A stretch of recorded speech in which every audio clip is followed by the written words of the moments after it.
కూడా విలేజ్ దగ్గర ఒక పెద్ద యాక్సిడెంట్ అయింది. బస్సు ఆర్టీసీ బస్కి ఒక కంకర తీసుకెళ్తున్న టిప్పర్కి మధ్యన, మీకు తెలుసు అంతా కూడా. సో అందులో ఒకసారి ఈ రోడ్ని పరీక్షించేందుకని చెప్పి దాన్ని యాక్చువల్గా రోడ్ కండిషను, ముఖ్యంగా ఇందులో ఏమన్నా రోడ్ రిలేటెడ్ ఇష్యూస్ ఏమైనా ఉన్నాయో చూద్దామని వచ్చినాను ఇక్కడికి.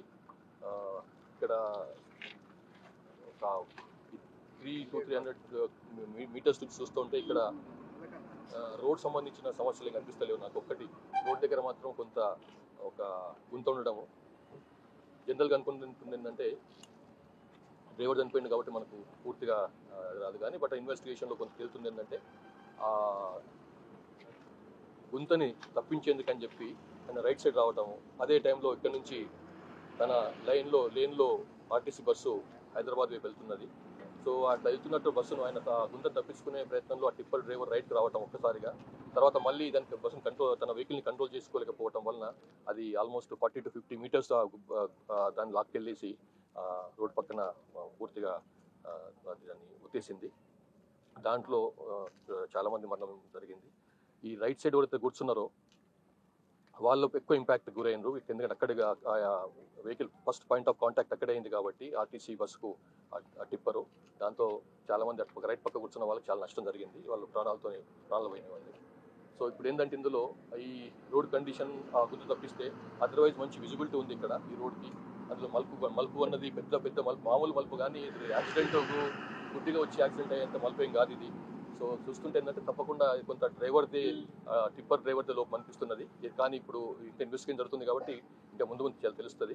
ఇప్పటికైతే మరి ఆ వెహికల్ కండిషన్ ఎందుకు కూడా చూడాలి. ఇప్పుడు ఆ టిప్పర్ కండిషన్ ఎట్లా ఉంది, ఫోటోలో పర్లేదు అనిపిస్తుంది, కానీ దాన్ని మెకానికల్ కండిషన్ ఏంటి, బ్రేక్స్ ఎట్లా పనిచేస్తుంది కూడా ఎంవీఏ గారు ఆయన చూస్తున్నారు. సో ఇప్పటికైతే చూస్తుంటే ప్రాథమికంగా టిప్పర్ డ్రైవర్ది లోపం లాగా కనిపిస్తుంది. సార్, టిప్పర్ డ్రైవర్ ఓనర్ని పిలిపించి మాట్లాడడం కానీ లేకపోతే ఇప్పుడు ఆయన కూడా ట్రీట్మెంట్లో ఉన్నట్టున్నారు. ఓనరు ఆయన మాట్లాడతాం. బస్సుకు సంబంధించి ఒక ప్రైవేట్ వ్యక్తి కూడా ఆర్టీసీలో పెట్టారు అని చెప్తున్నారు. ఆ యజమానిని ఏమన్నా పిలిపించి మాట్లాడే బస్సు ప్రైవేట్ని ఆర్టీసీతోని హైర్లో ఉంది, హైడ్ వెహికల్ అది కూడా వెరిఫై చేస్తాం. So thank you. ఏమండి అది తెలుసుకోవాలి, అది ఎఫ్ఎస్ఎల్లో ఉంది. పిఎం అయిన తర్వాత ఎఫ్ఎస్ఎల్ పంపించినాము, ఆయన రక్త పరీక్ష చేస్తున్నారు. పరీక్షలో తెలుస్తుంది అది ఏ రకంగా జరిగిందని తెలుస్తుంది. ఇప్పుడు ఒకటండి, ఇందులో యాక్సిడెంట్లు ఓన్లీ గవర్నమెంట్ డిపార్ట్మెంట్స్ పరంగానే చూడకూడదు. ఒక పోలీసు, ఒక ఆర్ఎండ్బిఓ, లేకపోతే ఇంకొక మున్సిపాలిటీయో అట్లా కాకుండా ఈ యాక్సిడెంట్స్ అన్నది ఒక సోషల్ సమస్యగా భావించాలి మనం. ఇదందరికీ సంబంధించిన సమస్య. నేను లాస్ట్ 1 month చెప్తున్నాను, హత్యలలో 800 to 850 మంది మరణిస్తారు తెలంగాణలో. రోడ్ల మీద 10,000 మంది చనిపోతున్నారు, అంటే 8,500, 8,000, 9,000 మధ్యలో చనిపోతున్నారు. 8,000 నుంచి 9,000 మధ్యలో 5 రోడ్ల మీద యాక్సిడెంట్లలో. అంటే ఎంత పెద్ద సమస్యను మనం అర్థం చేసుకోవాలి. సో ఒకటి. రెండోది ఏంటంటే మనకు డిఫెన్సివ్ డ్రైవింగ్ అని ఒకటి ఉంటుంది. రోడ్ మీద డ్రైవ్ చేసేవాళ్ళు డిఫెన్సివ్ డ్రైవింగ్ టాక్టిక్స్ను మనం తెలుసుకోవాలి. కానీ అది మనం పూర్తిగా అసలు మన వాళ్ళు డిఫెన్సివ్ డ్రైవింగ్ అనేది మర్చిపోయింది అనమాట. మర్చిపోయింది తెలియదు వాళ్ళకి. అన్ఫార్చునేట్లీ డిఫెన్సివ్ డ్రైవింగ్ అంటే ఏంది, ముందు మన బండి పైన కన్నేయడం కాకుండా రోడ్ కండిషన్ ఎట్లా ఉన్నది, ఈ రోడ్ పక్కన ఏమన్నా పిల్లలు ఆడుతున్నారా, లేకపోతే ఎదురుగా ఏమైనా వేరే బండి వస్తున్నదా, ఆ బండి కండిషన్ ఎట్లా ఉన్నది, ఆ బండి ఎట్లా డ్రైవ్ చేస్తున్నాను, ఎట్లా డ్రైవ్ చేస్తున్నాడు, ఇవన్నీ కూడా అంచనా వేసుకుని మనం డ్రైవ్ చేయాలన్నమాట. కానీ మనం మాత్రమే డ్రైవ్ చేస్తుంటాం, మన వెహికల్ మంచి ఉంటే చాలంటే డ్రైవ్ చేస్తుంటాం రోడ్ పైన. అంతేగాని డిఫెన్సివ్ డ్రైవింగ్ టాక్టిక్స్ మనం పాటిస్తాం. డిఫెన్సివ్ డ్రైవింగ్ ప్రాక్టీస్ చాలా మంచిది. అది మేము నెక్స్ట్ మంత్ నుంచి, మీకు ఇంతకుముందు తెలిసి ఉండొచ్చు, నెక్స్ట్ మంత్ పెద్ద ఎత్తున రోడ్ భద్రత సంబంధించినటువంటి ప్రోగ్రామ్స్ టేకప్ చేస్తున్నాం మనం. అరైవల్ అని పేరు కూడా పెట్టినాం దానికి. నెక్స్ట్ మంత్ నుంచి పెద్ద ఎత్తున ఈ అవేర్నెస్ క్యాంపెయిన్స్, తర్వాత ఇందులో రోడ్ సంబంధించినటువంటి సమస్యలు ఏమైనా ఉంటే వాటిని సర్చ్ చేయటము, అట్లనే మిగతా డిపార్ట్మెంట్స్ వాళ్ళు ఉంటే వాళ్ళని కూడా ఇందులోకి తీసుకురావటము, అంటే ఈ కార్యక్రమంలో భాగంగా తీసుకురావటము. అట్లాగే స్కూల్స్, కాలేజెస్, కార్పొరేట్ సంస్థలు అందరితోని ఒక భాగస్వామ్యంతో ఈ అరైవల్ కార్యక్రమాన్ని టేకప్ చేసినాము. నెక్స్ట్ మంత్ నుంచి మొదలు పెడతాము. కానీ ఇది ఒకటి ఒక కార్యక్రమం చేసినంత మాత్రాన అది ఒక మార్పు వస్తుందని కాదు, కానీ అట్లీస్ట్ ప్రజలలో కొంత అవగాహన వస్తుంది, అవేర్నెస్ వస్తుంది.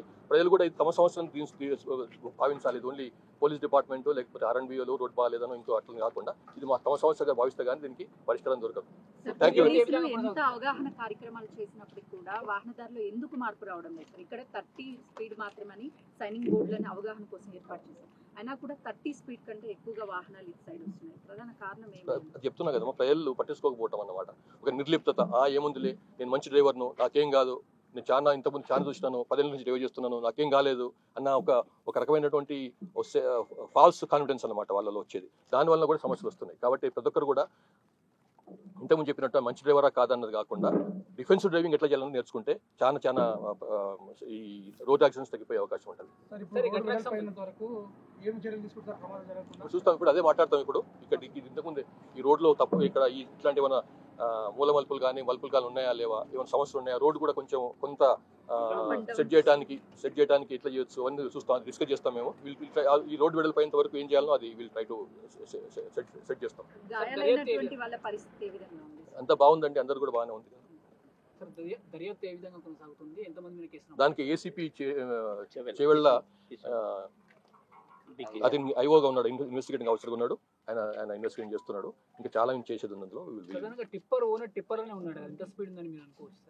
ఇక అది ఆయనతో మాట్లాడాలి. ఇప్పుడు దానికి ఎంబీఐ కూడా వెరిఫై చేస్తున్నాడు. అంటే పాయింట్ ఆఫ్ ఇంపాక్ట్ ఏ స్పీడ్లో ఉండొచ్చు, ఇంత లాక్కెళ్ళింది అంటే ఎంత స్పీడ్లో ఉండొచ్చు, అది బ్రేక్ కొట్టినప్పుడు టైంకి ఎంత స్పీడ్ ఉండొచ్చు, ఇవన్నీ వెరిఫై చేస్తున్నాం. ఎంబీఐ గారు ఇన్వెస్టిగేషన్ చేస్తున్నాడు. ఆయన సపోర్ట్ తీసుకుంటున్నాం మన ఇన్వెస్టిగేషన్లో. Right, thank you.